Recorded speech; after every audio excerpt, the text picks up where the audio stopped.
Hello there, everybody. This is Gerard from GH Immigration Services here in Winnipeg, Manitoba, Canada. Well, this is one of my first live things, so I'm going to fumble around a little bit, and I'm actually not really a little bit more reserved and a little shy at times too. So this is my first real test.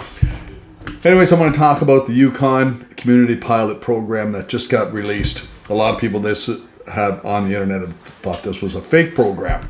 Well, it's not a fake program. This is a very real program. It's on the Immigration Canada website. It's on the Yukon Territories website as well. So it is available in both areas. So it's definitely real.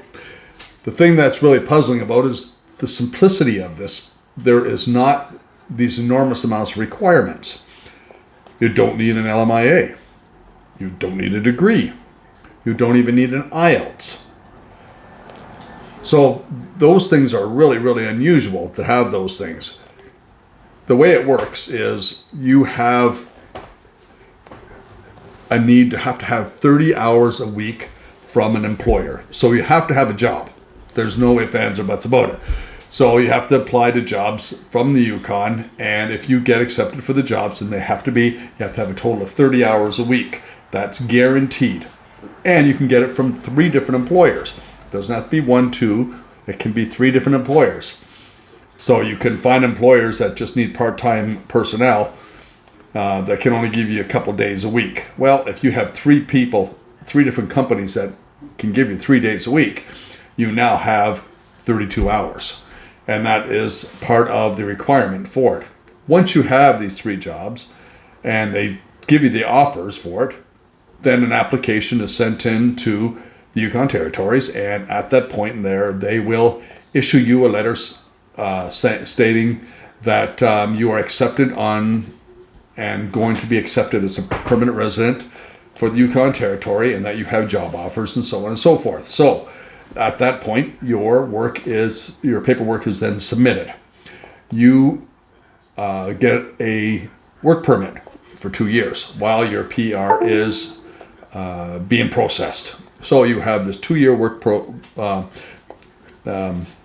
permit going on, and you're there working along. You get your permanent residency, and there it is. Now, you don't need no proof of funds. As well, it is in 6 communities up there at this time. It's in Whitehorse, Dawson City, Watson Lake, Hines Junction, Carmax, and Carcross are the different places that you can work in those different locations. Now, things to know about the Yukon. The Yukon is cold. Like Canada is cold in the winter. Now the Yukon is a lot colder.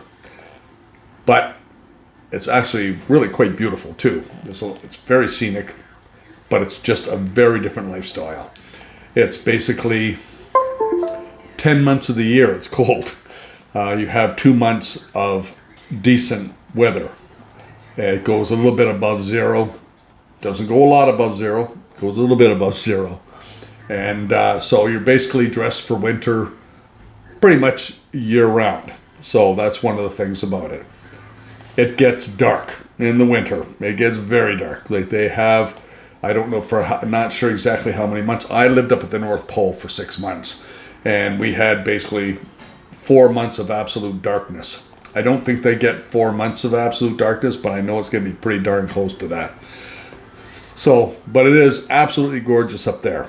I loved my time that I lived up there. It was absolutely wonderful, and it was one of the best experiences in my life until I traveled outside of Canada, and I started traveling to other places where I actually find it really quite beautiful there as well. So, anyways, that's where we are when it comes to this. Some of the other good things to know is this is good for people that are a little bit older, where you lose points because of your age. This also is really beneficial. So if you're 40 years old or 42 years old, then it's you lose a lot of points when it comes to doing scoring, when it comes to the regular express entry and stuff like that. But this program, it does not classify age either. Now, you have to realize that this program is going to be an amazingly opportunity for so many people. And what I mean by that is, even though you don't need a degree, even though you don't need a lot of experience, one of the things you will need is a grade 12, because no matter what, like your high school, whatever you call it, your secondary school, high school, middle school, whatever you call it in your country, you're going to need your grade 12. Guaranteed, because there's no... it's hard to even get employed in Canada with a grade 12. So even with a grade 12, it's difficult, but you're going to need that minimal. More experience you have is still going to be more beneficial to you. And I'm talking about things like chefs and cooks and plumbers and electricians and like tradesmen and that are always really beneficial. And the thing about it, even though you're getting a work permit, now you've got to look at also, you've got to consider family and that coming here as well. They don't list anything about settlement funds. So at this point in time, I don't even know if they're having to have settlement funds when it comes to this. I figure it's like a lot of the other programs, because you have a job offers and everything else in place. When you get here, you have a job, so they don't require you to have a big number in settlement funds. But you're still going to need money when you get here. It's expensive to live in the Yukon territories. I don't know about housing, but food is very, very expensive. So it's a great place to start. You may not want to stay there your whole life. You may wait until you stay there and get your permanent residency or get your Canadian citizenship or whatever, and then move to a different part of Canada. That's an option. But you have a 2-year work permit for the Yukon territory. And that's where you'll be working during that time. It doesn't mean you have to stay at those jobs. It's an open work permit.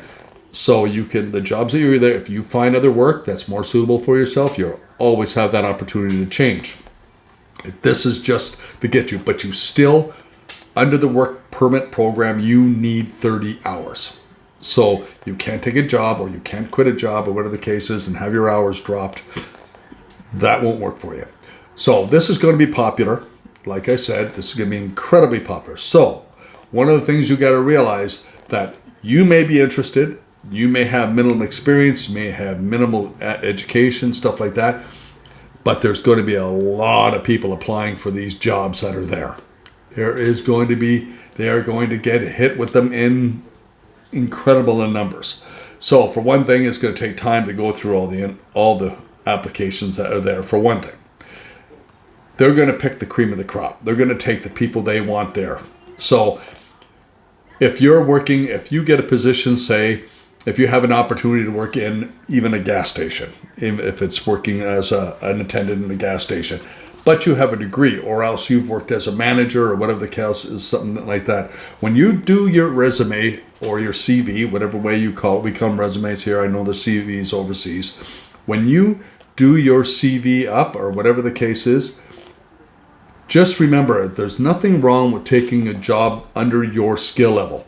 When you do your cover letter, mention that in your cover letter. Say, I have worked X amount of years as a manager in this position as well. So in the future, if the requirement for a manager comes up, I am available. I will be there. So you have somebody in place already ready to go, working in your workplace. That's a plus for you. The thing is even though you're taking a job that is a lesser skill, it still shows, by taking that job a lesser skill, it still shows opportunity for you to take more senior positions. The other thing is 0A or Bs works the same way as it does under express entry in that if you get a position, any kind of 0A or B position, that still gives you the opportunity for your spouse to be able to get a work permit as well, because you having a 0A or B. So anyways, that's what I'm going to wrap up for now. I just wanted to do this first one and sit there and pass this on to you, give you the opportunity to look at it. If you have any questions, please send me a message. I'm going to post this here on Instagram and maybe YouTube. I haven't decided.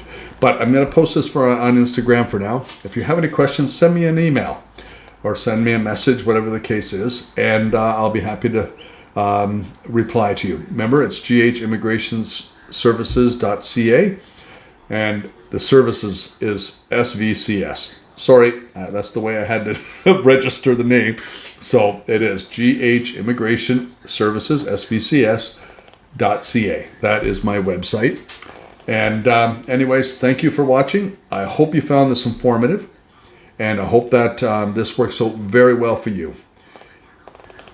Have yourself a wonderful day, evening, or night. Morning, whatever it happens to be. Oops. Thank you for listening, and well, this went okay. I'm happy with it. Anyways, take care, and thank you, and we'll talk again.